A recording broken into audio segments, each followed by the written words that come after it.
ತರುವಿನ ನೆರಳು ಕೊಡುವಂತ ಸುಖವು ಕೊಡುವನು ಕೃಪೆಯ ದಿನವು.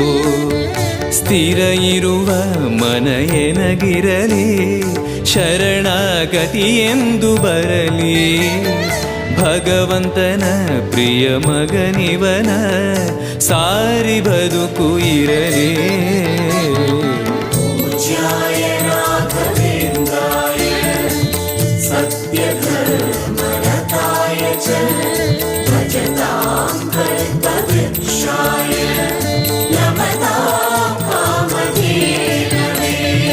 ಆಲಯವೆಂದರೆ ಮಂತ್ರಾಲಯವೇ, ಬೇರೆ ನಾ ಅರಿಯಲಾರೆ. ರಾಜನು ಎಂದರೆ ಶ್ರೀ ಗುರು ರಾಜನೇ, ಮತ್ತು ನಾ ತಿಳಿಯಲಾರೆ. ಆಲಯವೆಂದರೆ